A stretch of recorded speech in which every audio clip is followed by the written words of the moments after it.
Hello and welcome to another episode of Naked at the Top. I'm joined today by Steve. Hi, welcome, Steve.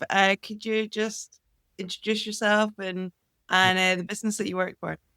Yeah, great to be here. And thank you for the opportunity to come and chat to you. My business is Your HR. So we do a combination of HR support and HR problem solving in businesses. And we've also got a HR system and platform that we roll out in addition to that. So it's a combination of with humans in a workplace around systems, policies, processes, all that sort of stuff, and then systemizing and automating our way out of it as well. So we sort of focus on more of the human interaction stuff as opposed to the getting bogged down into the processy, boring HR-y stuff that people don't love. We try and automate as much as that as we can. Nice. How long Yeah. have you had the business for? Business has been going about, it's over 13 years. I'd have to look. It all becomes a blur. But yeah, I started out as a consultant from being a HR manager, in a medium-sized manufacturing installation company, about 150 people, and then jumped out of that into consulting, and just sort of one client led to the next, and here we are today. Just kind of all rolls into one, builds Yeah, up. it's all been the same. Well, a lot of it, I look back at the work is pretty much the same. Humans are still humans, but it's just doing it in a different way and probably doing it a lot smarter and more effectively as well, which you kind of learn as you go to find better ways and smarter ways to do things. Yeah, yeah. And I'm gonna just jump right into it because given that you've been in HR for quite some time, I'm sure you've got some great stories. And as you know, I actually spoke to your wife ahead of the podcast, and she said ask him about Christmas parties. So I'm just gonna ask you about some Christmas parties. Have you got any stories? Yeah, are we jumping straight into it? Yes, do it.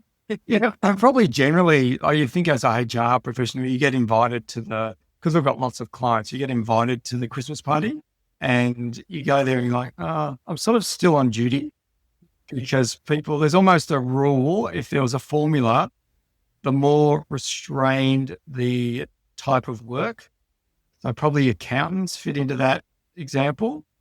If you're doing something that's quite processy and restrained, and you tip alcohol and fun and all that stuff into them, they tend to come out in lots of different directions.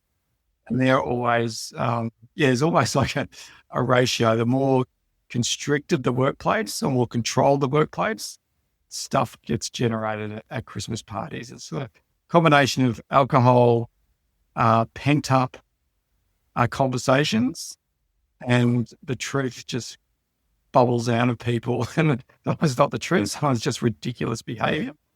But it keeps us definitely entertained that time of year for sure. And I probably, guess. yeah, sorry, yeah. Yeah, I guess just letting loose, isn't it? It's that chance to let loose. When you were talking, it makes me think of, growing up, there was always a few people that have really strict parents, and the Yeah, kids that had the strict parents were the ones that often went the wildest. always. And it's like that. That's the rule. Like, some examples would be probably the bus back from the event. So people think, we don't want people to drive. Great HR decision, right? But we're also putting people at 1 or 2 o'clock in the morning together on a bus with more alcohol, because people always bring the alcohol with them, don't they? From the event, and it just kicks on. That is a absolute breeding ground of HR. So everyone's out there going, what should I shouldn't do? It depends on what sort of event you want, I guess. But there's always stuff bubbling out of that. I've had everything. I've had people, because they look at you and they say, oh, you're the fun police. You're here to make sure that, everyone behaves. And like, yeah, but I'm having a night off. Like, I just want to relax. And some people have got stuff that they kind of project onto you. Like, it's like, I'm happy to have fun. Like, I'll be the last one there. I'm happy to enjoy myself, have fun. Absolutely. And you're always trying to prove to them you can have fun and can enjoy yourself. You're not there just to make sure people behave themselves or whatever. But you end up getting like dealing with all the stuff. You know, I'm thinking there's quite a few examples, but I'm worried there's going to be any that relate to specifically. I'll give you one. Now, one, and hopefully this doesn't connect to anyone, but and this is completely random. Maybe I'm just making this up as a fictional thing. No real people involved, but like someone had way too much to drink, and then you get to a stage where you're then doing like a warning and what I do, and they get drunk, they do dumb stuff, and the best way to do it is to then go let them ponder on their because I like the night of it will happen. They'll sober up 3 or 4 days in, then you go and sit with them, and you don't have to say a lot. You just go, how did that go? How did Friday night go? And they'll go, because they've had time to process it. It all comes back. They've reflected. And then the next thing is, what do you think we should do? Probably should ban me from alcohol from future events. Great idea. Maybe probably justifies a warning, some sort of warning. Good idea. So they've self-administered their own through their own shame and their own reflection, and I did that, like that exact scenario. And then the next year, I actually forgot that because I'm like having a couple of drinks. I said, "Oh, can I buy you a drink?" The person like, "Are you trying to catch me? Like you're trying to trick me into drinking?" I'm like, "Oh my gosh, I just forgot that was a thing, that you were no longer drinking in any like work-related social events." But he wasn't happy with me for trying to trick him into like not just naive. I just forgot because you just don't remember a quick conversation. Had everything from people wrestling, having wrestling competitions in the middle of, I won't say where, but going, I reckon I could out wrestle you, and grown men in suits and stuff wrestling each other to. It's bizarre. It's bizarre what grown adults do when a few drinks are involved, isn't it? It's yes. Almost like children again. It's fascinating. It's almost like the best analogy is like having a balloon, holding a balloon underwater, and suppressing people's natural communication, their natural behaviours, their expression. And then that balloon you can only hold it underwater for so long. And then it just you let it go and it comes out. And that's what I always think. It's like, how do we actually release more communication naturally in more effective ways during the course of the day, which all, comes back to having good communication skills, self-awareness, all that sort of stuff. So it doesn't require getting drunk and saying dumb stuff in the wrong context or doing dumb stuff. It comes out sideways. Like it's the sideways stuff that we're not dealing with. And that's actually one of the reasons, for the podcast is how can we, be more of ourselves, show that we're all human and show up as ourselves still in a professional way. And that's kind of what you're alluding to there. So, what do you think in terms of, what companies and leaders can do in order to create that safe space where people can feel like they can be themselves a bit more? Yeah, it's a great question. Because ultimately it's just being yourself and letting it be. But at first, it really starts with self-awareness, really. You think about, well, people have got to know about themselves firstly, as a first thing. And then the organisation is giving them freedom to be themselves and not, like I work with a lot of different companies and they almost become like little cults where they even look like the founder. I know one where they've all got bald heads and beards and the founder's got bald head and beard. So they start to look like, so we can recruit in our own image and then people even take on the behaviours of the leader. But I think a lot of them, I know with my team, I always say, don't do things the way I do it. Because I might be like, the way I do it there's no mean it's the right way to do it. Be yourself. Go into a situation and back your judgment. Listen to your instincts. What's your gut telling you? What's your heart telling you? What's the best way out of this situation or to navigate the situation? and be comfortable in your own skin. And that's a bit of a journey, I think, that's easier said than done. It takes a while to get there. But if you're not sure, then what do? You follow the way the leader does it. And it might not be the leader overtly saying, this is what we do and this is what we don't do, but it's the person kind of just following it because they don't know any other way. They haven't done enough introspection or self-awareness or self-understanding to go, well, this is what I stand for. These are my values. This is what I believe. But they default towards what does the leader think? Why has the leader behaved? So I think it's a bit of both. Like it's a pull and push thing. I don't think it's necessarily the leader's full responsibility. I think it's up to everyone to do that work and understand that. But it's a great thing to think about, something I think about all the time. It's a great question. Yeah, it's feeling safe to be able to do that. Like I spoke to Celine, who's part of your team, and she actually said that, Stephen's really good at helping us just be ourselves, and we'll often create that space where we can just be ourselves. So I think you've certainly done it within your company, it sounds like. And I think it's really important. Nice to hear. Like, safety is the number one thing. Like people don't feel safe to be themselves, then ultimately they'll find that somewhere else as well. What are they going to do? They go, well, if I can't be myself here, I'll go somewhere where I can be myself.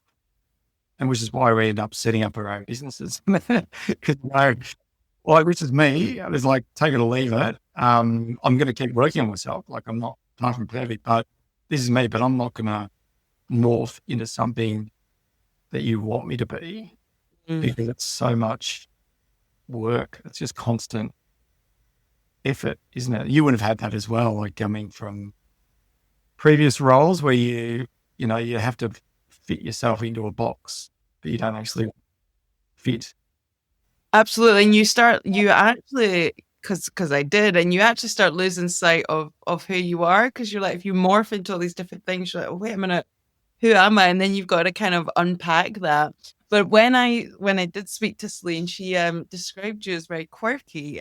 So you're obviously definitely just yourself. And I said, tell me, what do you mean by quirky? Because that could mean lots of different things. And she said, he's got lots of strange analogies. So, I mean, you've already, we're 12 minutes in, you've already told me an analogy. It wasn't strange. It made a lot of sense, but I'd love to hear a couple more of your strange analogies. Well, if Celine's listening, they're not strange, Celine, because I use so many analogies. What I try and do is go, in my defense, I try and paint a picture of a complex thing in a simple language. So like, for example, would be, you've got all this HR stuff going on, but it's like building a house. You've got to have a solid foundation before you start worrying about all this other stuff. So I try and bring it, almost paint a picture, and sort of like another analogy, but if Celine's listening, what about you with your, Celine combines something with a vegetable. So it'll be a good potato or a silly pumpkin. So she combines an adjective with a vegetable. So Celine, if you're listening, it's great back at you. Well, that's a great segue, Steve. Talking about vegetables. You were a gardener in another life. Was. So what made the leap from gardener to HR? What happened there? What happened in between? I always loved nature. I've always had a connection to nature from being like young, growing up, going out in the bush and all that sort of stuff. And I just became a bit of a plant nerd. Like I can still walk through the botanic gardens. I love being in the botanic gardens and just I walk through and go, oh, that's an acacia melanoxylon. And I know all their botanic names. It's just something that's connected in my brain, weirdly. But I did that for a while when I was younger. Like seems like a lifetime ago now, but I found that I really liked people. And some people that work in those roles, they kind of do it because they can get away from people. And I was always a bit of a chatterbox and wanting to understand people. I was probably drawn more to the people side. And then I ended up in sort of combining that. And then I really went, well, I love doing the HR, the people side of it. Imagine if I could do that full time, that'd be so cool. And then it led me to go back to university as a as an adult. And I remember, like, here's a story for you. I remember going to TAFE. So I grew up in Keysborough. I thought, I want to study HR. And I was working as a trainee. So I'd be out doing landscaping, tree lopping, all sorts of stuff. And I went, this HR stuff's really intriguing. I want to learn more about it. And I rocked in with my overalls on, and the person said, "Oh, sorry, you're in the wrong building." I said, "Oh, no, why?" And I said, "Look, I'm here to do the HR stuff." No, the trade building's on the other. She's directing. She was walking with me and directing me back to the trade. And that really motivated me. I went, I love it when people do that. They've made it like a stereotype. It's like, yeah, I was doing like a Cert 4 in HR and doing my other stuff. And I went, you've actually really motivated me to do more of this now. It's like, you're saying I shouldn't be doing this. Why shouldn't I? What's the assumption that you have about this stuff? That it's like an office person's role. And I've always gone back to that to go, I could have taken that as a thing, well, this is not for me. But it actually gave me a bit of motivation to go, well, I won't swear, but internally it was like, who are you? Yes. I make that assumption. It's funny, those moments when you, in hindsight, you go back and they're actually the catalyst of where you are now. And it's that motivation, isn't it, that takes you to that next step. For sure. It's even to prove that, something about proving, I don't know what it is, but it's fuel. You can either take it. I heard this thing years ago, like there's two ways you can look at situations. There's either a setback or a turning point. And you go, is it a setback? You go, look, I'm just going to go back and do what I was doing. Or is it a turning point to use it as a positive way to move forward? And and that comes down to your mindset as well, right? Because that could have been, if that was someone else, that could have deterred them and put them back into doing something different. But it was fuel for you. So I think it depends on the person as well and the mindset of them. Yeah, it almost goes back to what we were talking about before about being put in a box. Like it's like go back in your box. It's like, no, I don't want to sit in that box. I actually want to learn. I want to grow. I want to experience new things. That's one thing I would say about Celine. I was interested to spoke to Celine. It's that concept around a growth mindset. I was actually chatting to her this morning and she's got an amazing growth mindset. And I reckon that is becoming so important in today's world. It's the ability to grow, change, learn, evolve, adapt that some people have and some people just don't. It's really becoming more and more of a thing. And I think it's going to be the future. I think the growth mindset is going to become an essential part of being in the workforce. It's got nothing to do with age. Age is just a number. But do you have a growth mindset is going to be the big thing, I reckon. And can you train it? Because with some people, it'll just come naturally. Some people are naturally curious. Some people naturally want to grow and adapt. But with others, do you think, that you can train that growth mindset? Yeah, it's a great question. It's the whole nature nurture. Where does it come from? Why back in that situation, like I could have gone, I don't know, I'll go back to my box or why. Yeah, it's a really good question. And I would love, the optimist in me would love to say that everyone has that in them to grow. I think it's a natural, to me, that's where human happiness comes from. Like happiness is to me, growth, change, adventure, learning, experience. And pain, suffering, misery is being that sense of stuck or that sense of feeling rigid in life where things are not evolving. You're repeating, it's like Groundhog Day and you're doing the same stuff all the time. And I think as humans, I don't know, but I think everyone's different. And I don't, like some people are happy doing the same job. Like my dad worked in the same company, worked for General Motors Holden, building Holdens, and he rocked up every day and just loved it and did the same job. And to this day, he's passionate about Holdens and all that sort of stuff, but he was really happy doing it. And I just think, I don't think it's a right and wrong thing, but I think some people have that growth mindset. I just keep coming back to it because it just keeps coming up. Because we think about, all this stuff about Gen Z and Gen Y, and to me, that's like horoscopes. It's like pigeonholing someone based on their what era they were born in.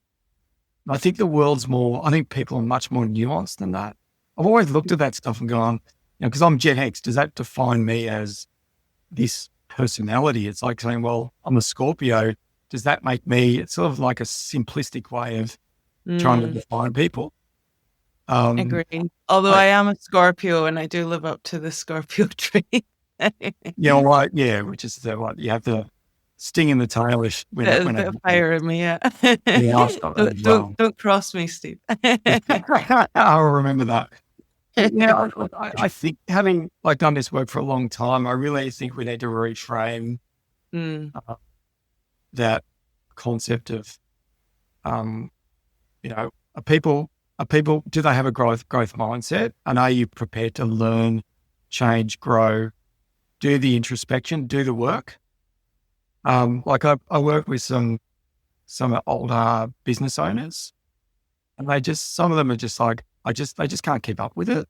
The language. So the language evolves. There's things that they can and can't say, all this stuff, all this woke, they go, it's all this woke bullshit. I don't know. I'm scared about talking to my people because I'll say the wrong thing. And it's almost too hard. They're all just, a lot of them thinking about retirement. Going, I'll just get my caravan. I'll just basically tap out. It's overwhelming for them. I'm like, but you just evolve. You evolve your language. You evolve your understanding of why is that in place. What's the underlying principles of respect, and how do people want to be communicated to? It's not just shutting it off. To then saying, look, it's all just bullshit. Mm-hmm. I'm just going to shut my mind to it, as opposed to how can I learn, develop deeper understanding of people's differences and respecting that and understanding the nuance of people takes effort and growth and learning and change and all that sort of stuff. So I think it's also about being transparent about that. I think, sometimes I just don't understand it. So you shut down from it, but open up the conversation and just say, look, this is different for me. I don't understand it all, but I'm willing to learn. I think sometimes we're scared to say that I don't get everything that's going on. It's like, that's okay. Let's have a conversation about it. And and that's how you learn and adapt. I've actually got an analogy for you as soon as you like. Great. I love it. I love an analogy. And it's around that kind of growth mindset, or if you're stagnant, and it's not mine. I heard it on a podcast, but he was talking about, growth and flowing. It's like a river, it's constantly flowing, and then it's that really clear water as we continue to grow and evolve. Whereas if we stay stagnant and still and don't grow and don't move, it's kind of like a murky pond that sits still, and it gets, layers of algae and dirt and like that. And you say, and I feel, you feel that sense of stagnation, and it's not a place of happiness in mine. Yeah, so there we go. Another analogy for you to take to Celine.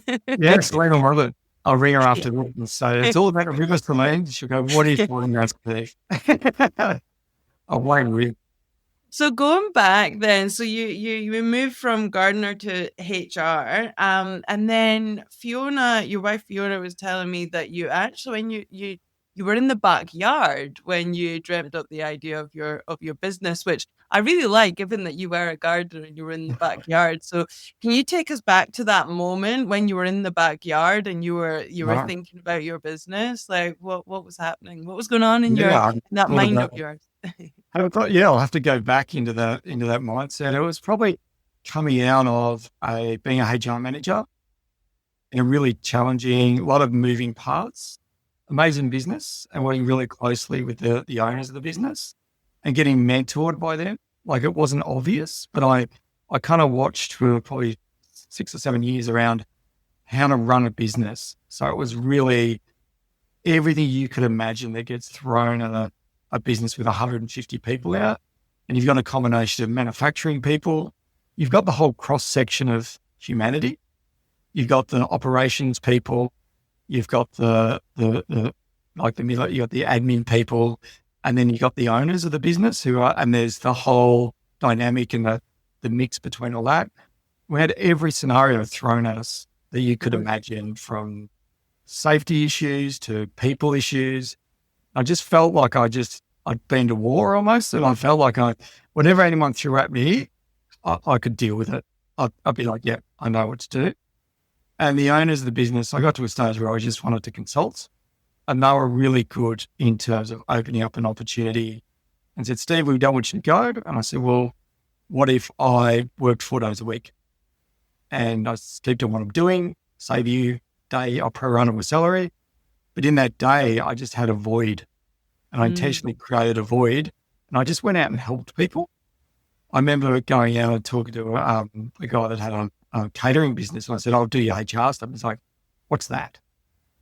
And I said, like employment contracts and deal with people. And he goes, I've never heard of that, but it sounds great. Well, I just did it for free. So because I was getting paid and obviously having kids, mortgage, all that sort of stuff. So there was financial pressures. I went and just spent that day just helping people with their businesses for free. And that was fun. Like that was just going out there, and I said, look, I'll help you, but give me, in exchange for that, can you give me a couple of referrals? And they were like, of course. So they gave me referrals. And when I got a referral, I'm like, I'm just charging this person. That started the consulting. And then it just grew.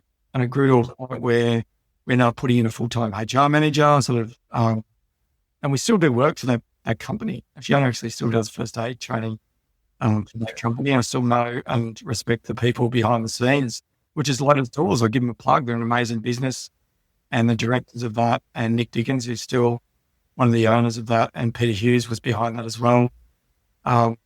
Massive shout out to those guys. It was a huge stepping stone into what I'm doing now. And they were really supportive of you, going out and doing that, which is fantastic, because that can be hard for people as well when they're starting out if their current employer is not supportive. Well, it's having the brave conversation, isn't it? It's going, what do I really want? Yeah. And being able to open it up and have that conversation. But to answer your question about sitting in the backyard, and I thought of names. I had Stephen Luxmore Consulting, and thought, yeah, like I want it to be bigger than that. I want it to be not about me necessarily. And I thought, well, it's your HR stuff. And I just Googled your HR, and there was nothing there. And I went, okay, it's making it about them. It's your HR. I want this to feel like even your HR system has their branding on it. It doesn't have our branding. So when they sign up to the platform, the first thing they do is they put their logo on it. It's your HR system. It's where we're here. It's about the giving of it, I think, really resonated with me.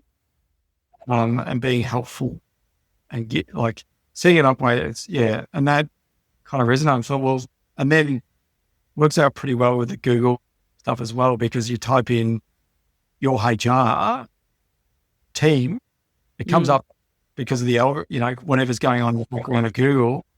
And then people dreaming up names of businesses, and they're kind of like, they go, oh, my business name's this. What does that do? And all those simple, I've come from, being a tradie, keep it simple. Your HR team, what do you do? Oh, well, we're your HR team. It's obvious. If you can't get that, you're in trouble. I'm all for the simplicity. That we like to overcomplicate things. It's the same in marketing and messaging. Like a lot of people's message becomes diluted because it's just overcomplicated, and it doesn't need to be. So you do you just work across industries? What kind of type of companies? Yeah, we cross every industry. We love it. There's 121 awards in Australia, and they were written in the 1950s. And they're ridiculous, not being too negative on Fair Work. If anyone should Fair Work, we love Fair Work. But they're written by people in the 50s around a typewriter, like people using a typewriter or a fax machine. They updated it, and then we interpret that into the modern workplace. And you look at some of the big supermarkets, they're in some major issues right now around underpayments, alleged underpayments. If you Google some of the big supermarkets, see what they're doing, there's so much complexity around award interpretation, pay rates, all that sort of stuff. And we've got an amazing team. Like people like Laura reads the Fair Work Act on the weekend for fun. So it's being HR nerds, we can cut across any industry because once we know the patterns, we don't care. Like we know because Fair Work is a national harmonised legislative framework in Australia. We know the principles underneath it. So we're not scared of jumping from an architect to an accounting firm to whatever. It doesn't really matter for us because we're across all of them. But we have I have clients that I have a natural inclination for when they sort of overlap stuff I'm particularly passionate about. Like there's clients that like make chocolate, or there's clients that grow trees, or, and you find yourself drawn out of curiosity. And when you overlay multiple passions of different things, it just makes it so much easier to connect and be able to have conversations with, like Celine, for example, come out of hospitality. And then she really has a connection to retail hospitality because she's lived it. I think when the consultants have lived a path through a type of industry, it makes it so much easier just to cut through all the bullshit and say, I know what you're experiencing, but I also know all the other stuff as well. Yeah. Fantastic. So you said, I think it was in the forum before the podcast, you said that HR is really just shorthand for helping people at work. So it'd be good just to get an idea of like, what does HR mean to you, and what does it involve? Because sometimes HR can get a bad rap, right? So what does it mean? They do. They get a bad rap, and it's justified. So HR people can be, and if you're out there listening, I do love you all, but it was a tendency, and I'm president of the Melbourne HR Network, which is connecting HR. So I help every month. We have monthly meetings with all HR professionals. One of the things we've got to be better at as a group is rather than just saying no or being too risk adverse, because we work with a lot of commercial businesses, and as a consultant, you need to get an outcome. What's the outcome? What's the business looking for? What's the ideal future state? And how do we help get that into place? Rather than saying, I know you can't do this. No, there's a policy for that. I know you shouldn't do that. It's a default, which HR gets all these human remains, hardly required. There's a whole lot of negativity for HR people. But I think we've got to be better. I think we've got to take that on board, and as an industry, be better at what we do and find a way and go, yep, I hear what you're saying. How do we get there? Look, there are these risks, but we need to accept there is an element of risk, but we've still got to get the outcome. And I reckon they miss the outcome part. They're too become obsessively focused on the minutiae, and people go, oh, I went to HR and the person just gave me all these forms to fill out. And often they can side with the leaders, and they become a pseudo representative of the leadership regime. And we have a very, very simple philosophy. And if you had to say that, we just follow the truth. The truth is the leader is the problem. We hold the mirror up to the leader. Mm-hmm. So how do you do that in practice? That must be tough. I actually enjoy it because I think that's where the biggest lever to pull on a business occurs. Because the leader will say, oh, my people are this, my people are that, systems are rubbish, it's blame. And you go, well, if you're in a supermarket, I'll give Slave listening, here's another analogy. If you're in a supermarket and the kid's throwing lollies on the ground and being disruptive, do you go and yell at the kid, or do you yell at the parent or talk to the parent? Let's blame the parent first. No. And I always say, you're the parent, you need to take responsibility. What can you do better? It's not about blaming them because you have the next person come in. Blame the systems and the leadership first. That's the first thing. If someone leaves, someone's underperforming, hold the mirror up. And I find that I've got relationships that go back a decade, because I've done that, and I continue to do that because I don't like it in the moment. But over time, they realize that they're not perfect, and those words echo in their head. But it's got to be the other thing to do is be ready to jump. As a consultant, I've always got my bag packed in my mind because I'm going to tell you the truth. If you don't want to hear the truth and you're not prepared to have a conversation, and I might have got it wrong, so challenge me. But if you're not prepared to weigh into a conversation around this topic, I'm not for you and my team's not for you. My team have walked. We've sacked clients. I was going to ask if you had that before. Yep. When there's a misalignment to our values and they don't get it, we'll go in hard and say, look, when I say hard, we just go and tell them the truth as we see it. And we back ourselves.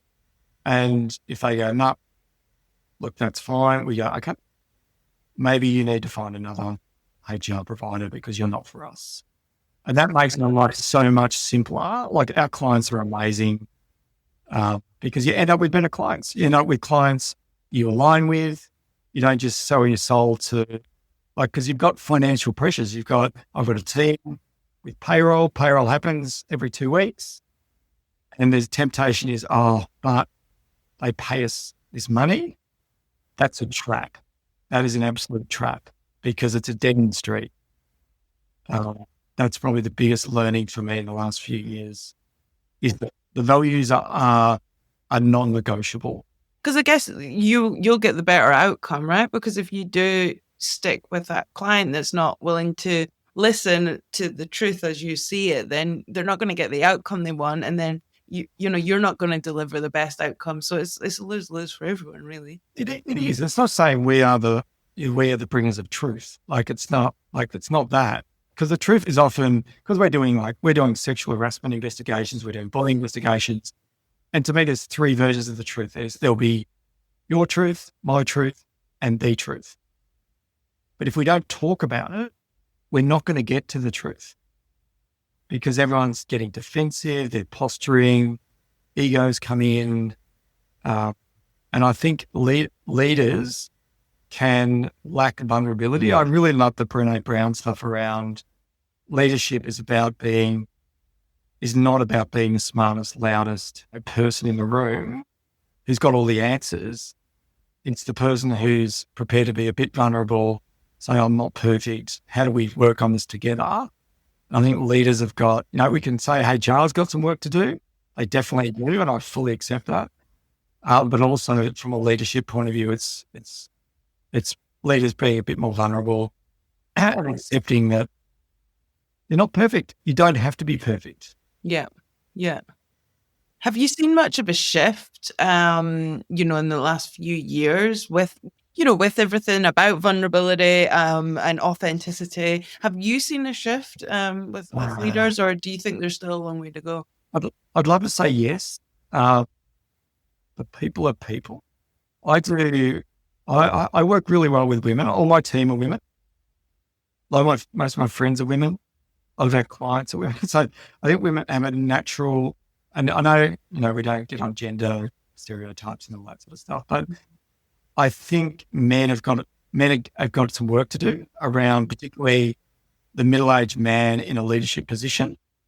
I'm putting myself, I'm a middle-aged man in a leadership position, so I'm having to go up myself here. There's some work to do around accepting that you're not perfect and you can grow and you can learn and you don't necessarily have to get your way. I was having a conversation where the team member today, they almost behave like giant toddlers. I've seen that. You're dealing with a giant toddler with a lot of power that wants to get their way, and they will throw a tantrum. They will use emotional manipulation. They will pull out every lever they can pull to get their way. And that's where, again, comes down to self-awareness and being open to influence. I think is huge. I think if I was going to give, like I've got kids, and if I was giving one thing for a leader, like someone starting out brand new, be open to be influenced. So I don't know about accounting. I'm going to go talk to an accountant. I don't know about HR. I'm going to go and talk to them. I don't know about marketing. I want to go and find out from someone.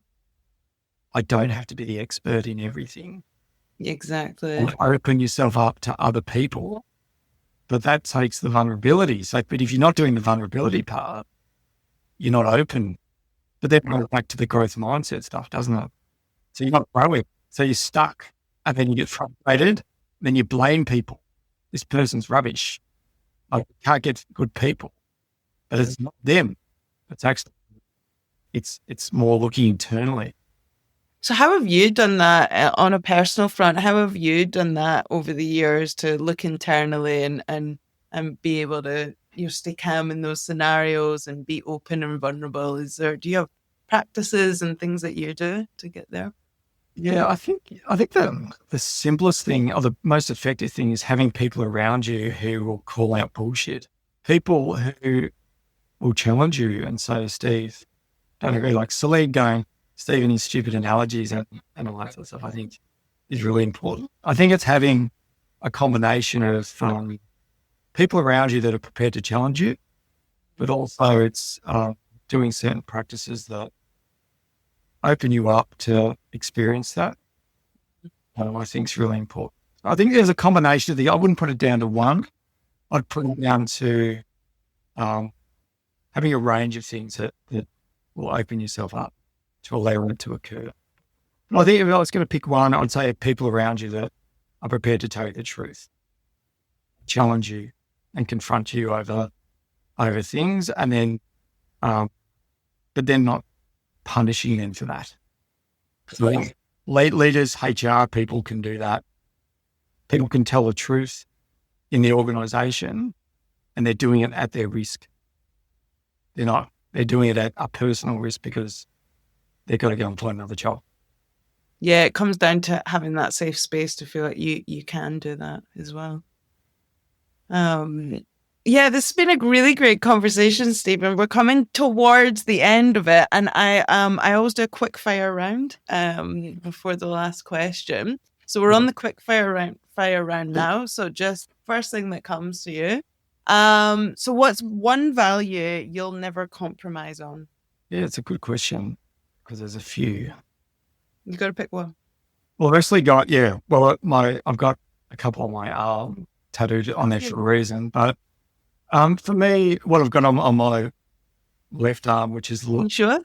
I have to see that. Oh yeah, love truth, love and truth. Huh? So that one is about it comes from the teachings of the Maharaja, which he said, love everyone and tell the truth. Mm. Your life will be simple. You can't always do that, but it's care for people and tell the truth. So if you do it from a place of caring, and I'll put that on my arm because it's easier said than done, because people that you really care about, it's often hard to tell them the truth. And that I've got it on my arm because it's a really, really hard thing to do. And on the other arm, which is be here now. So that's a reminder to be in the moment, not always worry about the future. We're often either planning for the future or worrying about the past. And we neglect the moment that we're in and the people that are around us and just experiencing that. So I have that on my arm and I find myself overthinking something or going, oh, what about this next week? I've got this. Be here now.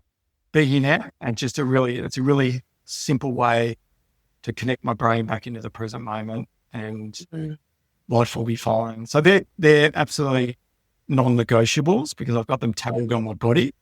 So I'd be a bit of I don't know, like for me, it's like I did it not because I'm saying I'm, great at those things, but I want to be better at that.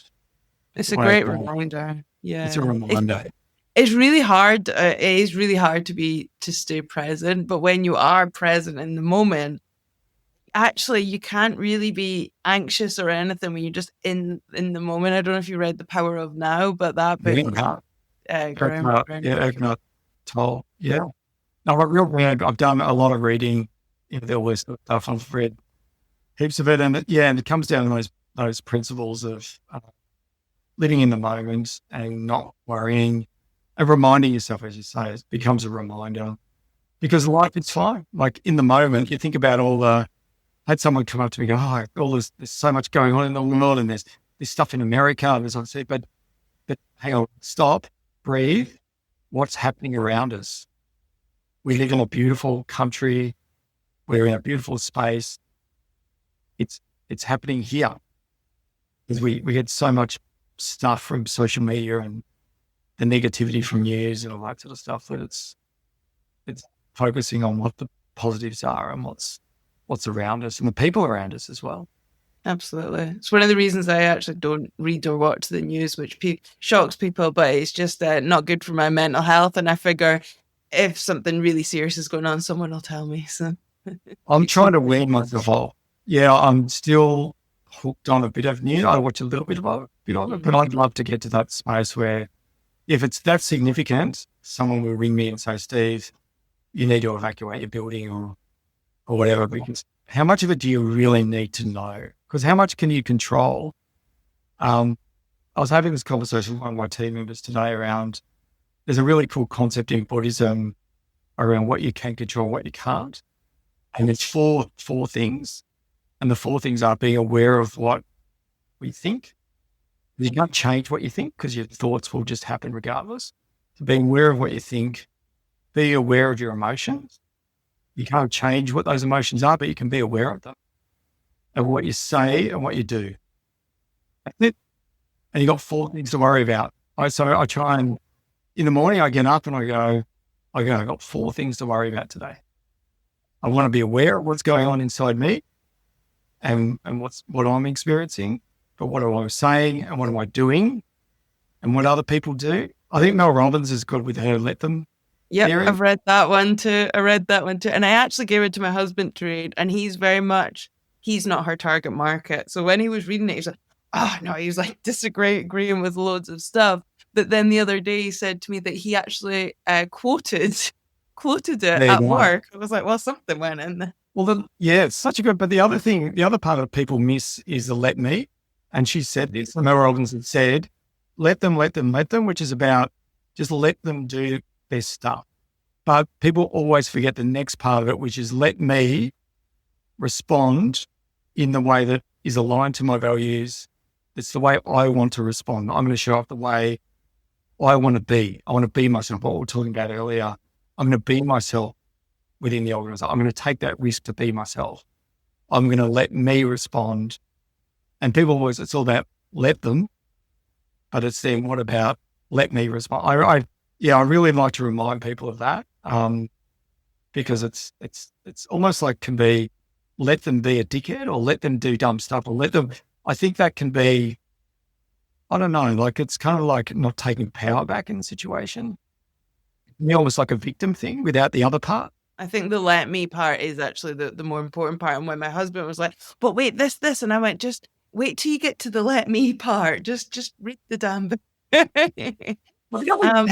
I'm curious to see your husband. Yeah, how do we get more? For some reason, my brain has connected with his stuff, and I've got a lot of, male friends, and I have conversations with them, and they're just like, I don't want to know about this stuff, Steve. Like they're not as where women you can have more of a conversation that kind of goes like the full spectrum of stuff. But guys, we can just spend so much time talking external, footy, work, politics. It's external stuff. And I find I sit there and I just go, can we just talk about, I'm happy to talk about that. I'm happy to have a laugh. I'm happy to talk about all that stuff. But can we just weigh into the other stuff a bit? One way it just becomes a natural coming in and out of that way of communicating. That's I've always been like that, but I've never really. I thought maybe I'm a bit weird, but now as the world progresses, I feel like if that's why weird, then I accept that. But I surround with my people are a bit weird. And happy to have conversations that can be of depth. People are confronted by that. and we don't have the skills for that, that's okay. And we let them not lean into it. Let them. We're doing, Steve, we're not doing very well with my quick fire round. I could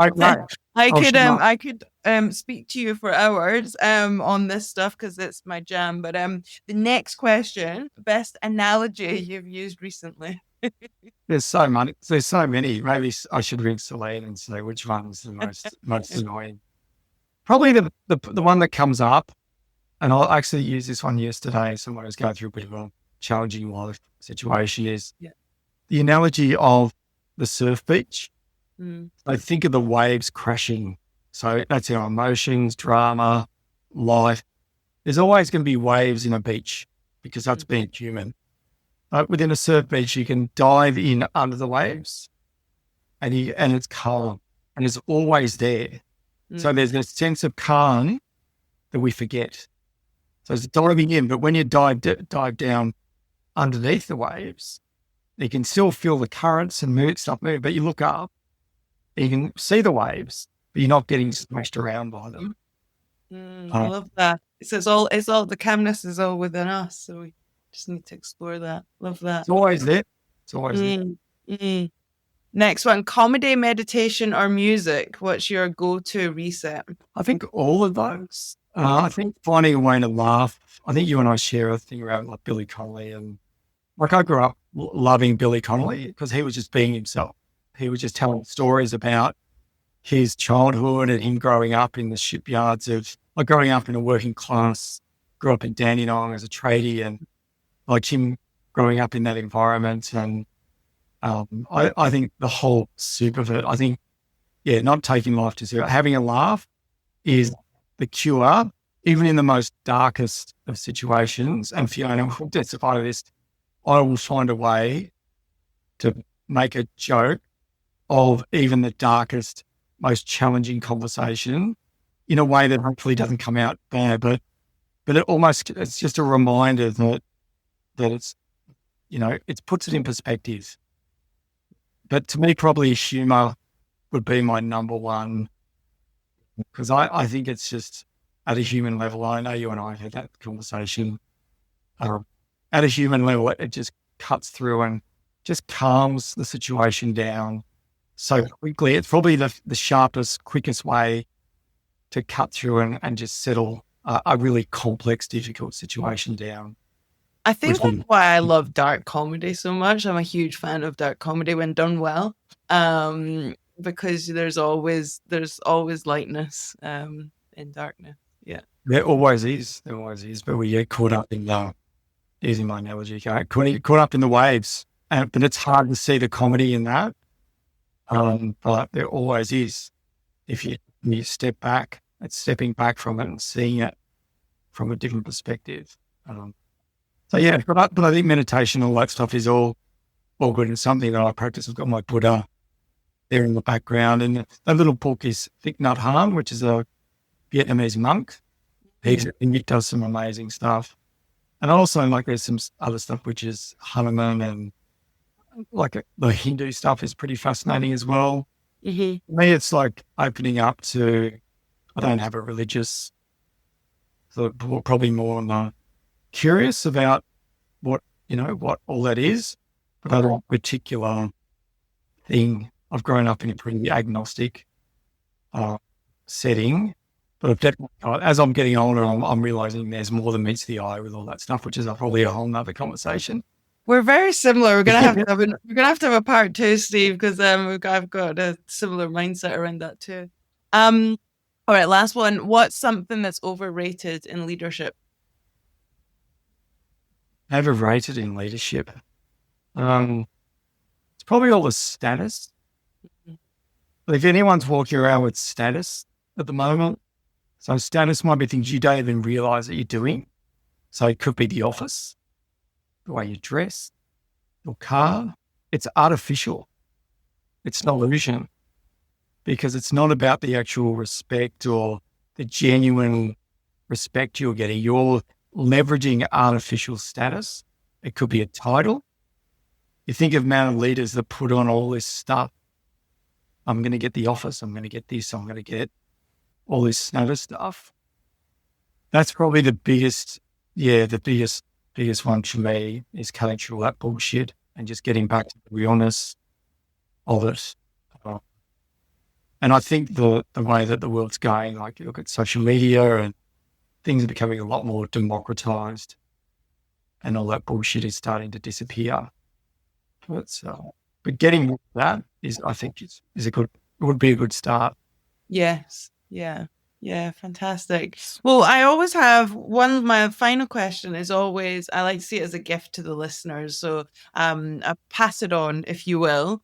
So looking back over your journey from gardener to founder, colleague to leader, what's one lesson that you can pass on to the listeners for someone who's trying to lead with both kindness and courage? Be helpful. Be helpful. Find a way to be helpful. There's a thing I heard years ago, which is it's hard to change everything, but it's do what you can when you can.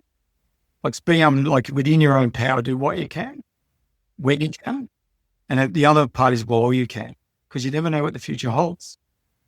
And being helpful and listening to people, and not just being a good listener, because good listeners can just absorb people's crap. Mm-hmm. I think being a good listener is not always great, but how do you find ways to be helpful with care? I think is if you're doing that and you care and you take time for people, you'll be okay. As a leader, everything will work out in the long run, but then you've got to then set boundaries around that care, because then people can overstep that.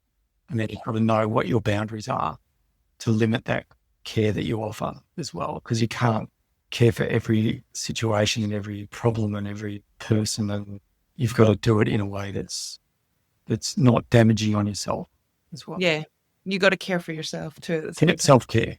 Yeah. Amazing. Well, it's lovely parting words to end on. Thanks so much for joining us, Stephen. For the listeners, where can people find out more about you and your business? And we'll put the links in the show notes too. Yeah, well, Selene and I we're all over LinkedIn like a rash. We're doing a lot of stuff. Last 6 months has been a bit of a journey for us in terms of going out from behind, doing a lot of one-on-one consulting to putting yourself out there on LinkedIn. So I mean, a lot of stuff to connect with myself and Selene on LinkedIn. We did a lunch and learn yesterday where we're doing every month. Come and ask us any question in the moment. And we love getting the questions live, which is really cool. If you Google your HR, hopefully it comes up pretty quickly. We've got your HR system and your HR team. That's probably the easiest way to connect. And you can see how well the algorithm's working for us. Well, fantastic. Thank you, Steve. Well, thanks for joining me, and enjoy the rest of your day. Thank you. And thank you for doing all the pre-work as well. It's really good to have the depth of, I love what you're doing. I appreciate inviting me along, and it's been really enjoyable. Thank you.